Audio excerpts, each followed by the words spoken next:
All right, let's get down to it. Tonight is the night. It's going to be the beginning of the Hell in the Cell long string of videos tonight. We're going to be covering it live as it goes along. And here it is, basically the pre-show. You got Renee Young, Booker T, Paul Heyman, and Alex Riley up there. And they're jibber-jabbering, and they're not really doing a whole lot of anything. Honestly, to me, the whole best thing about the pre-show to me, honestly, was when they were all doing the $9.99 plug that, they're desperately trying to get over. Paul Heyman didn't do it. And then basically when they all tried to rib him for not doing it and saying that, he wasn't being a part of the team, basically it was Paul Heyman, who just said that he wasn't there to, shield the WWE Network. He didn't care about the WWE Network. He was there basically to be an advocate for Brock Lesnar and see who he was going to be facing at the next upcoming pay-per-view. They still haven't named when this title shot's going to go down. They basically have him there, talking about Randy Orton, talking about John Cena, seeing how, one of these guys is going to be the next time, that's going to be the next time that they have Brock Lesnar wrestle. But when it comes down to it, the meat and potatoes, the main event of the pre-show was Mizdow TV. They didn't give us a match this time. They didn't give us anything else.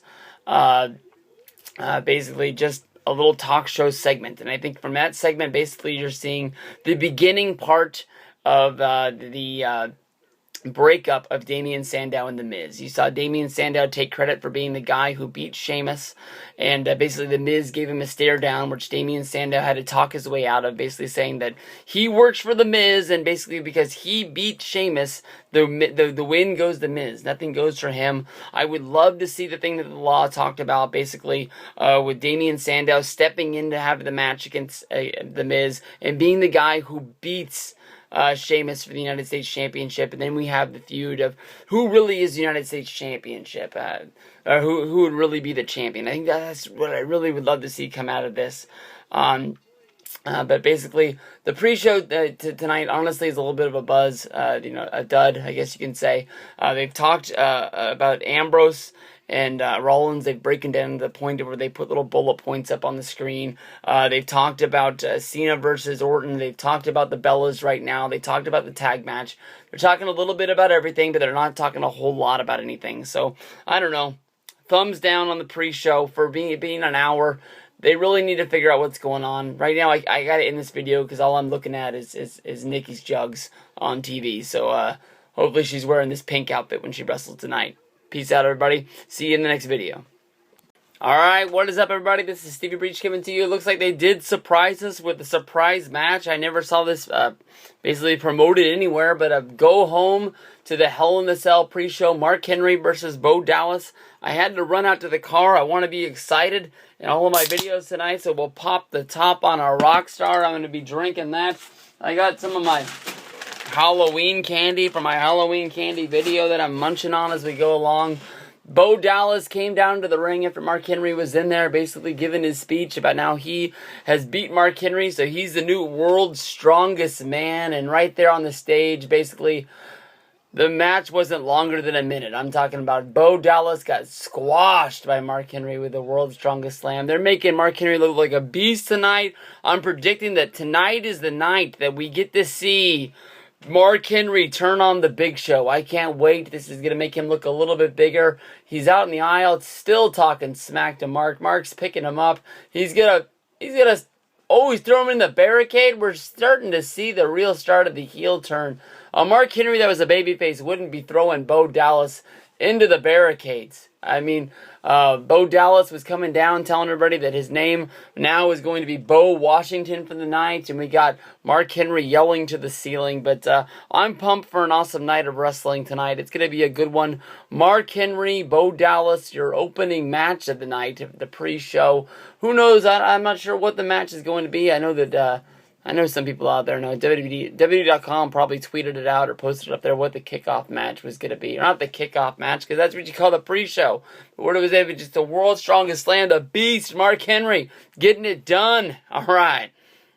Alright, everybody, coming to you with that live coverage from WWE Hell in the Cell. The kickoff, the first match of the night was the 2 out of 3 falls, Dolph Ziggler versus Antonio Cesaro match. And basically, I am really surprised. This is a good match. Not normally do you ever get to see 2 out of 3 falls matches only go 2 falls.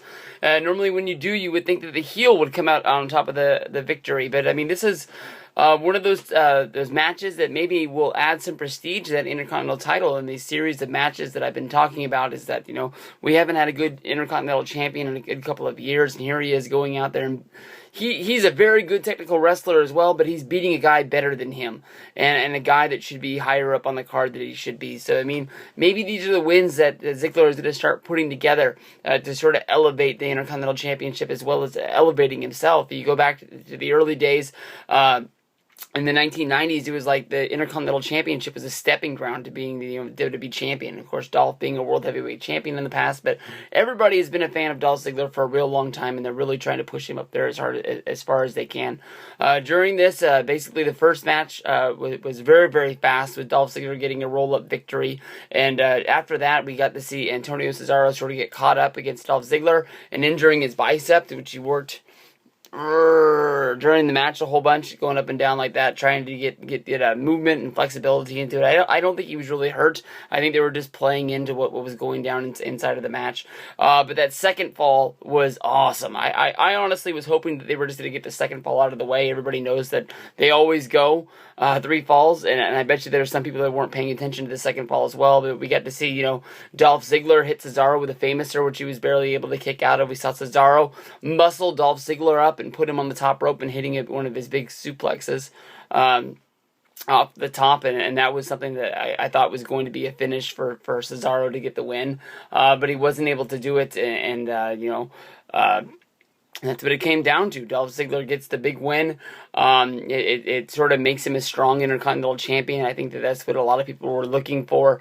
It's his second straight win, so many times, especially with the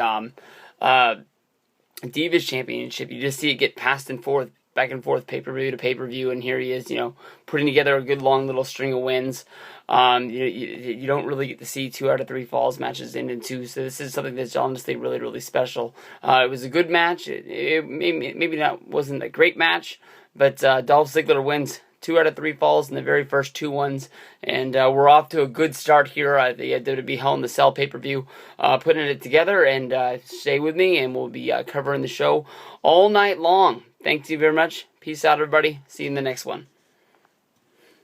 In a match that was good, that wasn't great, Nikki Bella defeats Brie Bella. I don't think anybody was really that shocked to be seeing that be going down, but basically now Brie Bella must be Nikki Bella's personal assistant for 30 days. Basically meaning that if Nikki Bella needs a wipe, Brie Bella better be going and running, getting that TP. This could go 1,000 different directions, from basically Brie having to walk Nikki's dog, all sorts of just weird things going down. This match was good. It wasn't great. Of course, the Bella girls are a whole lot better than they used to be. Brie, of course, with the yes squats when she comes out, where she comes all the way down, but basically she puts her butt on the ground, coming all the way up. Still very awkward when you seeing this going down. It took 2 rack attacks from Nikki. We saw the yes lock from Brie. Not a whole bunch of real wrestling going down. Just basically them being in there and just, trying their best and getting it down. And Big Boobs McGee and Nikki gets the win. Now we have to see, basically what personal chores are we going to be seeing from Nikki as it goes down. Of course, right now they're running a Roman Reigns promo. Oh, and I don't know what promo this is. It's for WWE 2K. I thought they were getting us ready for Roman Reigns' debut. The wrestling was decent.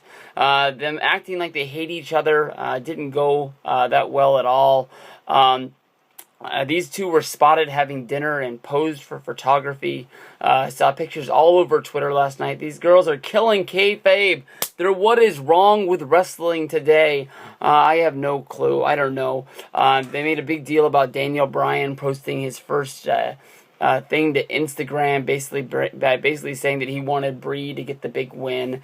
The show's flying by pretty fast. We haven't really got down to the meat and potatoes of this show yet, but it's got a fun feel to it. I love watching these shows on the WWE Network. $9.99 a month. It almost feels like you're getting this thing for free. I got perfect quality on my television screen right here. I'm not having to watch some little thing on my phone where I'm trying to stream it in and get the best sort of thing I can.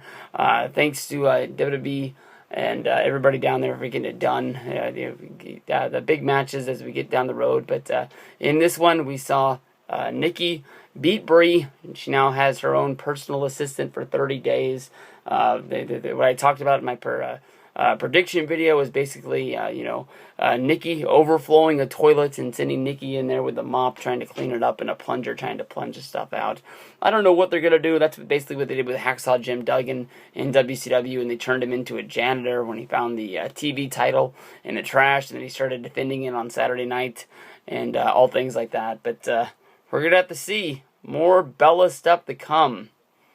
Great.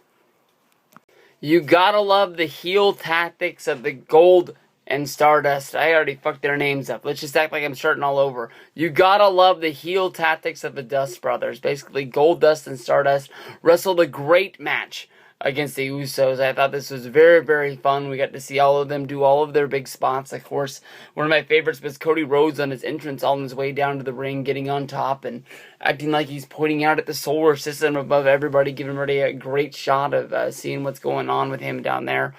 Crazy how much he's gotten into this gimmick, and this was a really good match. The Dust Brothers and the Usos have come together. Of course, everybody knows last month the Dust Brothers were able to capture the tag team championships from the Usos. The Usos have been holding on to those since April when they won them from the New Age Outlaws, and they carried them into WrestleMania, and all throughout there they've been defending them against the Wyatt brothers and others along the way. Of course, Ryback was a good little feud for them along the way as well. But in this match tonight, I thought this was a very fun, lots of action match. Lots of back and forth. It's sort of like you get to see everybody do their big moves. Of course, the Usos hitting a big splash, I think they hit the big splash on Goldust, and then Stardust was able to break it up. And as they were sort of moving around in the ring, one of the Usos was going to suplex Goldust, and as he was about to do it, Cody Rhodes, who was laying in the corner, where was Cody at? I didn't see Cody Rhodes out there. Stardust sort of just reached out and kicked the Uso brother right in the back of the calf, which was able to hit. Goldust was able to counter and put his own finishing spinning move on there, and he was able to get the 1, 2, 3. It wasn't a belt shot or anything like that, but it's little moves like this to get the tag team over as the heel. I think that with as crazy as the Cody Rhodes Stardust gimmick is, I think that people are going to still go on liking these guys and still sort of cheer for them. And I bet when they get to the back, it really irks them. It really jerks their caw, or whatever you want to say, that what's going down. That they're not getting that heel heat that they've been looking for. But the next match looks like they're lowering the cell is going to be Rollins versus Ambrose. That's going to be the match of the night in a lot of people's books.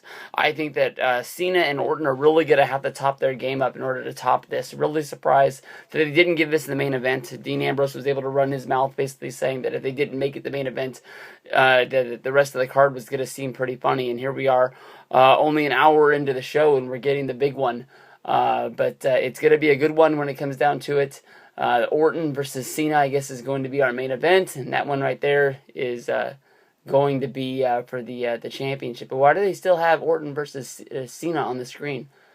Maybe they are making that match the main event. I don't know what's going down next, but I'm going to turn the volume on and get down to it. The Usos lose to the Dust Brothers. 1, 2, 3 in the middle of the ring, and hopefully we get to see another match between these guys. Well, who are we kidding? There ain't nobody else out there. We know we're going to get to see the Dust Brothers against the Usos at Survivor Series. And it's just bound to happen unless they get put into another sort of Survivor Series match, seeing how these guys defended, or didn't even defend. These guys were in 6-man matches week after week for the build-up to this match, just basically using the Intercontinental Champion and the United States Championships to try and hype up their match and give it the rub that it needs. But we'll see what goes down. Dust Brothers, another good match. Dun dun dun dun! Dun dun dun dun! Oh, it has happened! It has done it. I told you guys last night that it was going to happen. I had a little bit of fear in my heart that basically maybe Randy Orton would be getting the number 1 contendership shot at Brock Lesnar. Maybe they would do this at St. Louis at Survivor Series in front of his hometown. Maybe that could be the final nail in the coffin of his heel run where he turns babyface in front of his own crowd. Basically maybe Triple H and Seth Rollins trying to help him having to fight them off from having having him try and defeat the Beast, and that's what makes him turn on the Authority to show that he can go off on his own. But this match, to me, honestly, it had its spots, but I didn't like it. I mean, it just wasn't for me. It wasn't the greatest match I've seen in all time. You got Paul Heyman staring down John Cena. He knows that his man, Brock Lesnar, is having to go up against John Cena for a third time. He smoked his ass at SummerSlam, but John Cena had his number at Night of Champions. Now, this future date, whenever it should be, if it's Survivor Series, if it's TLC, if it's the Royal Rumble, hell, if it's WrestleMania, what is John Cena going to do? Brock Lesnar is going to go back and he's going to watch the tape and be ready for him. So I don't know if he's going to be able to do it. You know, maybe that was a once-in-a-lifetime chance for John Cena to be able to defeat Brock Lesnar. But this match right here, as slow as Randy Orton walks to the ring, is as slow as this match was. Orton got the early advantage and basically they sort of moved around in the ring a little bit. They did a couple of things. Orton hit an early RKO out of the middle of nowhere. From there, basically, Cena was down and out. It was basically like an old Hulk Hogan match from back in the day, where basically, Orton was beating on him, and they kept on saying, what does Cena have, or what does Orton have to do to beat him? Because Cena kept on counting out on the 2 counts, and he just wouldn't stay down. Things got a little bit exciting when Orton finally got launched out to the outside, where Cena threw a table back inside, and John Cena isn't normally the guy like the Dudleys. Get the tables. I threw up the aces and eights. Well, no, I didn't. Now I did. Yeah, what's up, aces and eights? Basically, but I don't know. I mean, Cena throws a table in there. Orton ends up putting the thing in the corner, and John Cena gets, ran into it, and he does the table spot right there. Then from there, they go out to the ring. John Cena has the ring steps in his hand. He brings back the gimmick of he likes to throw big things, and he launches them at Randy, but he's able to move out at the last minute. And they get another table and they bring it into the ring. They have it set up in the corner, basically, where it looks like John Cena is going to get the RKO. Basically, the last second, Cena's able to punch him in the kidney area. Randy falls down. He gets back up, which, John is able to reverse it, put him in the attitude adjustment, and put him through the table. I didn't think that was going to be the finish. We only got to see him use the cell a few times, basically, with Orton getting his back run into it, run his face into it, grind it up and down. That's what that Hell in the Cell is there for. A few different things that, I don't like to complain about WWE being PG. It's alright with me. But just basically, if you got a steel cage, if you got a Hell in the Cell, you use it. And they didn't do anything for it. This match, to me, I saw a lot of people online basically saying that they liked this match. And I saw a lot of people online saying they didn't like this match. I didn't hate the match. It's just a match that I know I am never going to watch again. I watched Hell in the Cell 2009, Orton versus Cena, and this was about the same thing. Basically, Cena lost that match. Orton was able to get the win after he choked him out in the ropes, and then he was able to hit the punt on him and become champion. This was the little role reversal where basically the win went back to Cena, and now he's going to be going on and facing Brock Lesnar at a future date. This was a match, and it was a good one. So let's get down to it. We got Miz coming out there for the what is it? Sheamus, the United States Championship match coming up next. So let's check that one out. But I guess they were saying these guys have 20-something world championships amongst each other. It's the 29th Hell in the Cell match in the history of WWE, and these guys had fought 29 times on pay-per-view beyond each other. So they are Hall of Famers. They're legends. They deserve this. Let them have it. But we got fresh meat in the main event. We got Ambrose versus Rollins main eventing. I better not hear anybody complaining about that. Everybody always says Cena is the diehard main eventer, and we don't ever get anybody else, no matter who's the champion. Now here we go. 2 guys that have never been champion. We got Seth Rollins, who is the Mr. Money in the Bank, but that doesn't really mean anything when the champion's not around. So this is the main event people were asking for. WWE.com did a poll, and it was almost 90% of the people saying that they wanted this to be their main event. If they shit on this, they don't even know what they want anymore, because this is going to be it. Fresh guys, Ambrose versus Rollins, main event in a little bit. This match here has turned into a boring case of charades, basically, with Sheamus playing with Miz like a rag doll after suffering from a brogue kick, and his stunt double, Damien Sandow, acting it out as they can. He's doing YMCA right now. Basically, this was a good match. This wasn't a great match. Basically, if you like the Damien Sandow, Mizdow character that they're portraying right now on TV, you're going to love this. Basically, this was just Miz taking a beating from Sheamus and Damien Sandow acting it out as we go along. And boom! Another brogue kick to end this off. And, of course, Damien Sandow taking this as if he got killed himself. We saw a little bit of these guys in the pre-show Mizdow TV. Basically with Miz, getting in Sandow's face a little bit, and making the face that like Sandow was going to get fired. Of course, everybody knows Sandow's bad luck over the last case of this past year, with him basically losing the Money in the Bank briefcase to John Cena, and then has sort of taken on all these different roles. And here's one that's finally stuck as being Miz's sidekick. And here he is going out of his way and making sure that he's pissed him off. But right now we got a pretty good match here. It looked like that Miz was going to, win the championship after tons and tons of outside interference from Mizdow, basically, reaching his hand in and making sure that, every time that Miz was in a bad position that he was interfering. One of my favorite spots was with his Miz was tied up in the ropes. Of course, as Sheamus does in all his matches, he's just beating down on his chest, and Sandow was selling it on the outside as if he was getting hit. We've seen it 1,000 times. It was better when we weren't noticing it and WWE wasn't focusing in on it. But now we get all turn stuff. It looks like Nikki just dumped a smoothie over Brie's head. I don't know. This is already going beyond too far. I was hoping for Hell in a Cell to be their last match, but it looks like this is going to continue to keep going. Who knows where this round robin is going to go. It looks like Sandow is going to be moving into a position where he's actually going to be having his own matches sooner than later. Maybe this will turn out to be Sandow versus Miz, like I've been hoping for in the videos today.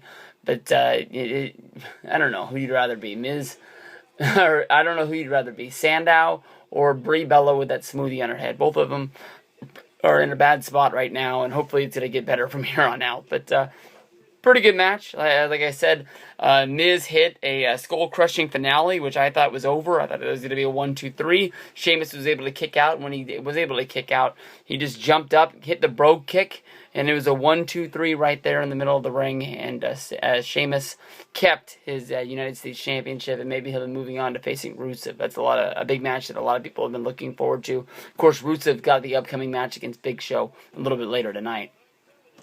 That didn't go anything like I thought it was going to. Basically, Rusev versus Big Show was a very entertaining, very, very good match. They did everything that I thought they would do with Mark Henry being on the outside, cheering on Big Show. Big Show would take the upper advantage to Rusev, basically being able to counter everything that Rusev was able to do. We saw Big Show hold Rusev down in some sort of a leg hold, a move that I've never seen Big Show ever do before, when he was able to counter one of his Rusev's submission holds into one of his own, where basically it looked like he was just wailing in on the leg of Rusev, just basically taking him down. Rusev didn't sell this as well as he did with the Jack Swagger ankle lock feud, but Rusev is walking away, and Lana, I'm loving the view in her and her little pink outfit that she's got going on. Wowzer, she was looking good. Mark Henry was on the outside of this match. He had a few times. I thought maybe they were going to do this where maybe Big Show would turn on Mark Henry, with basically Rusev was laying down on the ground at Mark Henry's feet, basically looking like Mark Henry was feasting in, like he was about to get a big old bite about what was going down. And I thought that maybe Mark Henry was just going to start, taking out his aggressions and beating up on Rusev, basically, to get his own thing. And then Big Show was like, I had him beat, man, what's going on? And they're going down. I think Rusev right now is walking back to the back, basically knowing that he's created some sort of a rift in between Big Show and Mark Henry, and he's going to love getting that. I don't know if they're going to give Big Show another shot at it. They normally like to protect a guy like Big Show, where he doesn't get beat all that often, but he tapped out right there in the middle of the ring. They've had lulls in Big Show's career in WWE where basically they didn't really have anything for him, and he's been beat over and over. over. But Big Show hasn't been on TV in a long time for the main reason they were trying to build him up, and I don't think they were trying to build him up just to have Rusev beat him. So I wouldn't be surprised if we get to see one of these. I know you saw it on the pay-per-view last night, but this is going to happen again on Monday Night Raw sort of thing, where it's Rusev versus Big Show. Mark Henry's hoping him up, and maybe the Mark Henry heel turn comes from there. Maybe Henry's just going to get so fed up that he knows Show can beat him that he's going to turn on him. But I thought the heel turn was coming. All I can say is maybe tomorrow. I mean, there's 1,000 things come down, but this was a good match. This was one that I thought, basically Show had Rusev beat maybe 3 or 4 times, and then basically I love the fact that I was getting into it. I was chanting, USA, USA, tough guy. I was chanting along with the crowd there. Dallas got pretty loud, pretty excited. They weren't into Cena versus Orton that much, I didn't think, but they were really into Rusev versus Big Show. It really shows you everything that's going on with there. I know a lot of people hate Rusev, and maybe that's one of the facts that why he's getting over is people hate this guy so much, and they don't want to see him on TV. But I got down to this match, and I thought this was good stuff. Rusev picking up the victory. Maybe this is going to get him squared up to where he's going after Sheamus in that United States Championship match. Maybe he's just going to be going out and going after Big Show. Maybe we're going to get some sort of a 3-way. Mark Henry versus Big Show versus Rusev, all in the same ring, all at the same time. Everybody's trying to get their aggressions out, trying to beat up your partner, trying to beat up the guy. You want to take a streak and bring pride back to the good old USA tough guy. Right now, I think we got to be thinking about the well-being of Paige. Paige is either the best actress in the world, or she got knocked the fuck out right there. Paige versus AJ at Hell in a Cell, I think honestly was one of the best matches that I think I've seen them do before. Whoa, my girl, Alicia Fox just got slapped in the face. I guess she was acting pretty well. But it was nice to see Alicia Fox out there as the manager of Paige out there on the outside. It seems if his Paige is now broken up with Alicia Fox and they're no longer crazy-ass best friends. Alicia Fox, I don't know where she'll end up along the way, but the way they use the Divas now, at least she'll be on Total Divas. At least she'll be on some sort of a tag match or some sort of Divas match along the way. They're using her a whole lot more than they used to.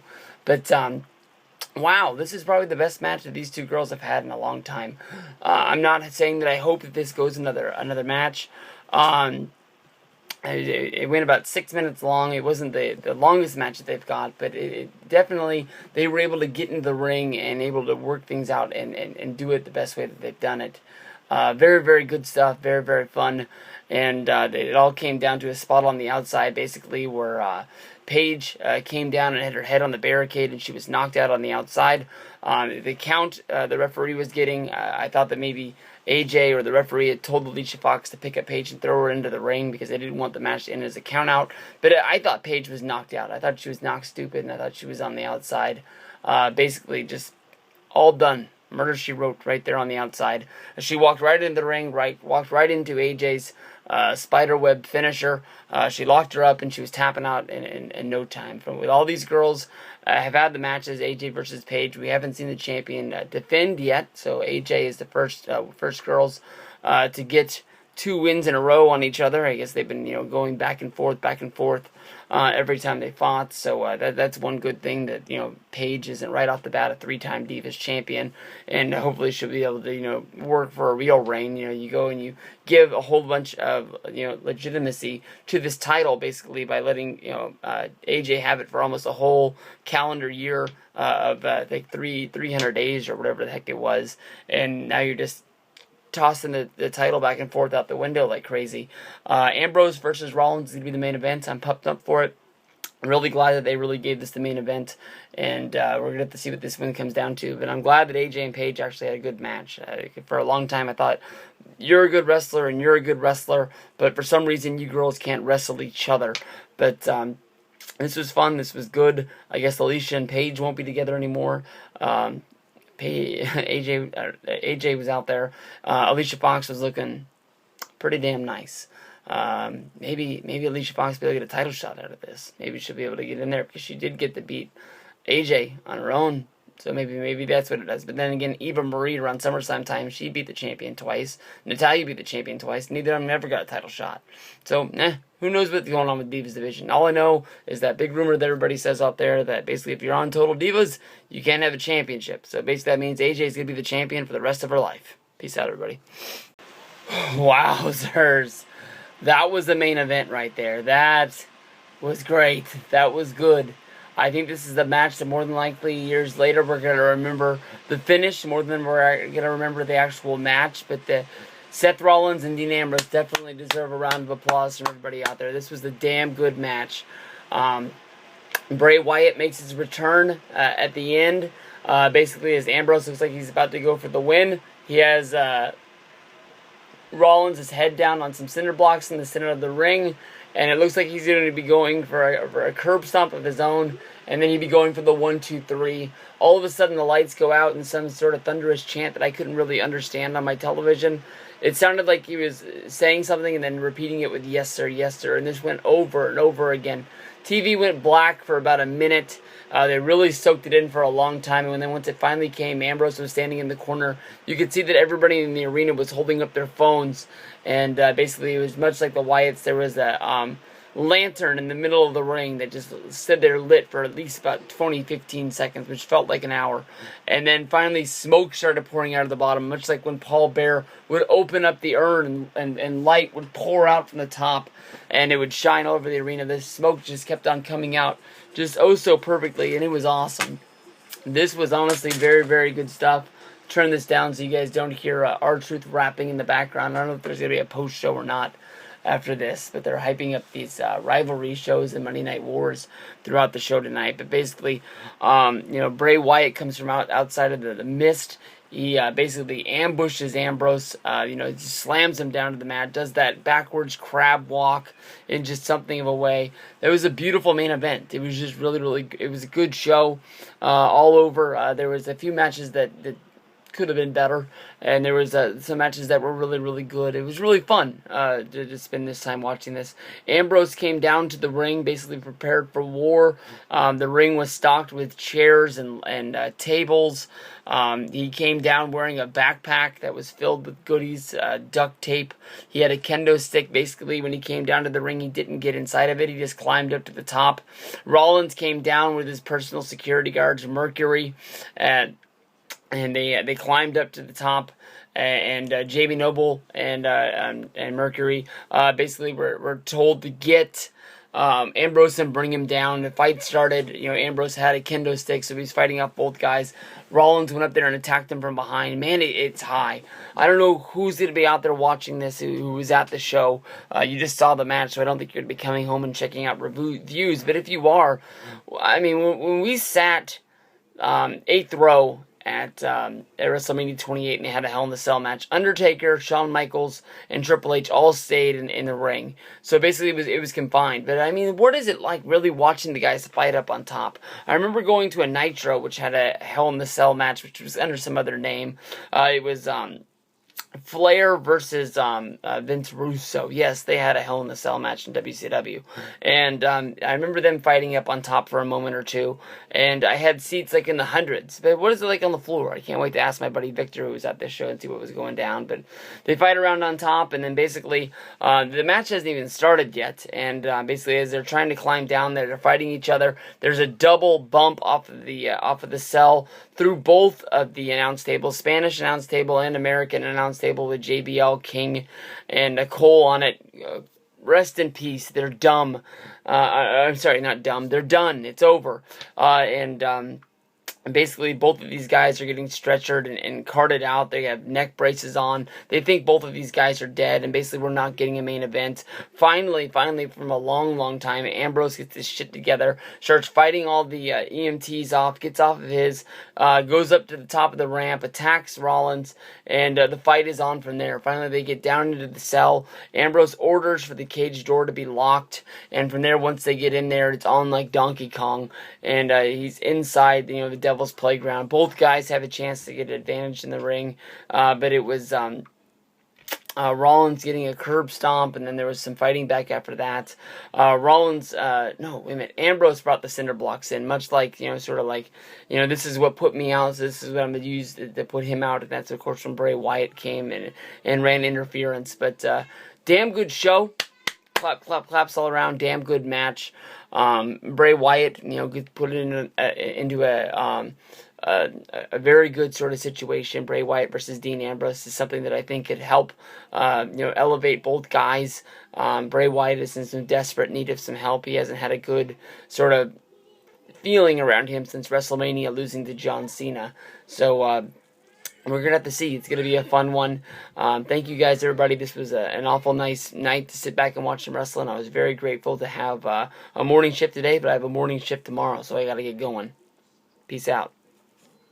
Hey, what up, everybody? This is Stevie Breach coming to you with an awesome night of wrestling. 3 hours plus. I watched the dang pre-shows. I started at 4 o'clock, so I got to see 2 extra segments of wrestling going down. Nothing really spectacular about it on the pre-show, but let me tell you all about this show tonight. Basically, I thought I had a lot of fun. WWE Network, $9.99 a month, one of the best deals at all of the everything that I spend my money on. Honestly, I think I get more value out of the $9.99 that I pay for the WWE Network more than anything else in the world.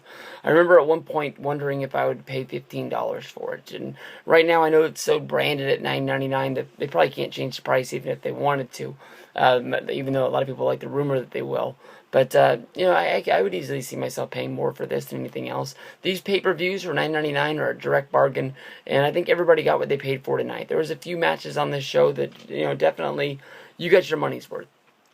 Seth Rollins versus Dean Ambrose was in the main event tonight. It was a 50-50 over what was going to be. Some people thought it was going to be John Cena versus Randy Orton, which is what I thought it was going to be. But I thought Rollins versus Ambrose deserved it. I mean, they were the only ones really having a hot storyline going into it. I know that Cena and Orton had the stipulation over the number one contender spot to go after Brock Lesnar at a future pay-per-view down the road, which I guess if they're not even going to be at Hell in the Cell, maybe Orton and Cena fight again and just put the number one contendership up there again and try and see if they can work 2 matches out of it at once, because a lot of people say that Brock's not even coming back until WrestleMania, but you got to give it to WWE giving it up.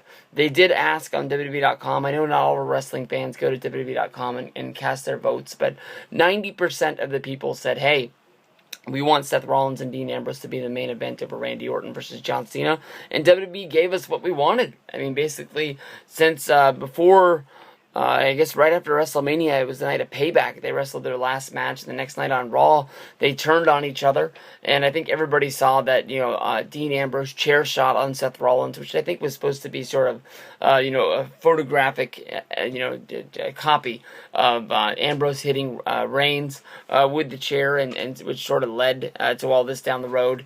Ambrose and Rollins starting off on their big, huge rivalry, which is going through today. Very, very good match. They used the Hell in the Cell. They actually went up on top.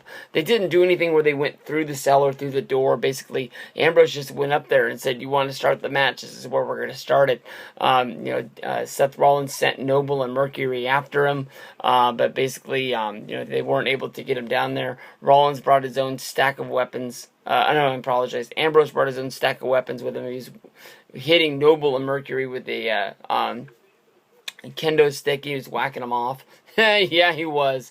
But I don't even think I'm going to be able to recover from that, guys. I'm sorry. But, Rollins went up there and chased him down. Then they started to come down. As they were coming down, they started fighting each other, and they took a spot right off the side of the cell where they went through the both announce tables.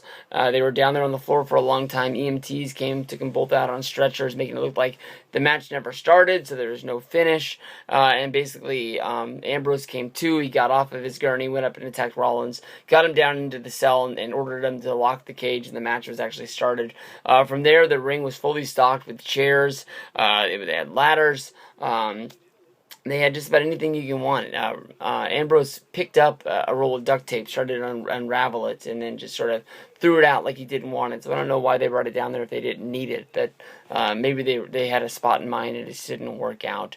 But they're very, very cool for WWE to give these guys the main event. They really did deserve it. They really did step up to the plate. Anybody's going to complain about WWE not giving us new main eventers and everything being fresh and stale, mostly because Cena and Orton fought for like the 29th time on a pay-per-view. You gotta check this out, because these guys really did stand up. They got served some chicken shit at SummerSlam, and they really turned it into the nicest chicken salad I've ever tasted with a lumberjack match. Of course, then you had, Ambrose had to go off and make the movie. They made his return because of Reigns' injury, and then this is where we finally got us to. But I think this is where they wanted to get it to. I mean, Hell in the Cell, who else are you going to put in there other than one of the hottest stables that was out there was The Shield. And we got good stuff out of this. Pre-show, we got treated to Mark Henry going up against... he called himself Bo Washington for the night, but his name is Bo Dallas.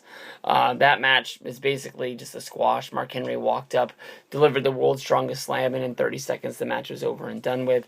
We saw one of the only matches you'll ever see, a 2 out of 3 falls match, only going 2 falls. Ziggler picking up the win in both. Ziggler was able to roll Cesaro up early in the match to get 1 win, and then Ziggler was able to pin Cesaro another time to get that pretty good IC belt match. Ziggler, getting some credibility and beating some good guys for the IC belt. He's beat Miz. They traded it back and forth. I forgot about that. I was thinking that he had this belt for a while, but he actually lost it at Night of Champions and regained it on Raw. I don't know about this, man. The IC belt, the United States Championship, most of those guys need some more prestige added onto that. I think I've complained about that too much. Nikki Bella and Brie Bella, they had a match. Nothing really spectacular, nothing really over the top. Nikki Bella looking very nice in her ring attire. I don't know if her top is getting smaller or her boobs are getting bigger, but one way or another, it's good TV all around for everybody out there. Nikki Bella wins the services of Brie Bella. She becomes her servant for 30 days.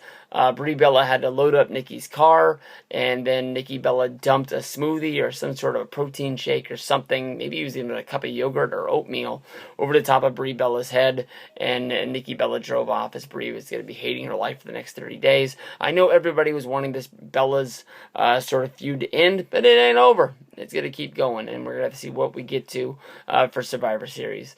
Maybe they'll pick their own Divas teams, and they'll fight for the rights of the Bella name. I don't know. I got no clue.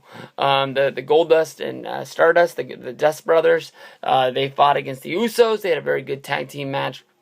The Dust Brothers used some heel tactic, but basically it looked like one of the Usos was going to give some sort of a suplex to Goldust, but Stardust kicked the guy in the back of his calf, which was able to let Goldust hit his big finisher and get the 1-2-3, and the heels keep the championship. But I think these guys are so over. Everybody loving Cody Rhodes and his I just snorted some lines of cocaine in the back gimmick that I think people are going to keep cheering for him. John Cena versus Randy Orton. I wasn't expecting a lot from this match, and I didn't really get a whole bunch. If you're a big fan of Randy Orton, I'm sure you liked this match, but Orton's just not my guy. The speed he walks to the ring is the speed that went through this match. Very, very slow, very, very methodical, almost like Robot Orton. I wasn't that big of a fan of this. John Cena gets the attitude adjustment through a table, picking up the win 1-2-3 over Randy Orton. And John Cena becomes the #1 contender. It was awful nice to have Paul Heyman out there on the announce desk, where basically he was able to look out and sort of have a eye-to-eye confrontation with Cena, given the big old Avenue up there on the top rope. Sheamus defeated Miz. Damian Sandow was the MVP of that match. Tells you how good that was. Rusev was able to beat Big Show, actually make him tap out. No Mark Henry heel turn like I thought was going down. And then in the death spot was AJ Lee going up against Paige. Alicia Fox on the outside. AJ Lee was able to pick up the win in here. What looked like a clusterfuck finish that where Paige got knocked out, but she was able to do the ending. So I'm guessing that more than likely she's going to be all right. She's just a very good actress. But AJ Lee did some sort of maneuver on the outside where it knocked Paige's head against the outside barricade. From there, AJ got into the ring and the count got late, so it looked like Alicia Fox picked up Paige to save the match from getting a count out. Tossed her in the ring even though she was knocked out. Once Paige sort of got into the ring, she walked right into AJ Lee's finisher. She tapped out right away and she dropped down to the floor, so I thought this chick was out cold.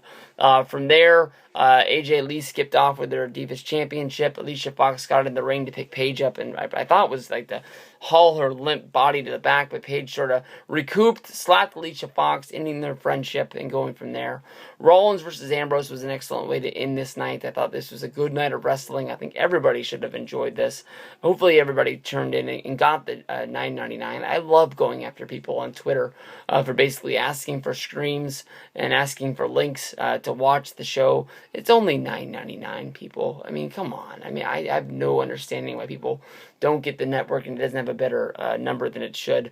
We used to pay $50 a month to get these shows, and now we're only going to pay $9.99 a month. They've cut it into fifths, I guess, whatever it is. And we're only paying a percentage of what we used to pay. I'm crazy. They're crazy. I'm very grateful. And this is why I love wrestling. They give us something like this in order to... I know that they make money, and we get entertainment, and it all ends out in the end. So 2 thumbs up to the $9.99 WWE Network. I love it. I had one small problem throughout the show, but I think it was my own problem because it was the same time when somebody turned on the PS3 out in the living room and started watching something on Netflix, so it probably was sharing the internet at the same time, but I know there's people out there just... WWE Network sucks, it never works right, blah, blah, blah, blah, blah. You have to understand, that there's other devices in your house. You probably got some sort of a tablet. You probably got 2 devices hooked up watching Netflix on your television and everything else, from 4 people in your house using your cell phone all at the same time. It's going to make your stuff go out different. I mean, it'd be awesome if it were like the people up in Canada who were able to use their normal cable box to watch the shows, but we're not. So it is what it is. Peace out, everybody. Awesome show tonight. Thank you very much. Cena going after Lesnar. That's going to probably be the biggest story, but we're going to have to find out from Paul Heyman when this match is even going to happen, because I don't want to sit around until Royal Rumble with John Cena as number 1 contender. What's he going to do in November? What's he going to do in December? Please don't give us Corporate Kane again. That's what they did basically when he was waiting for WrestleMania 28 with The Rock. Embrace the hate, Cena. Embrace the hate. I don't want to see that again.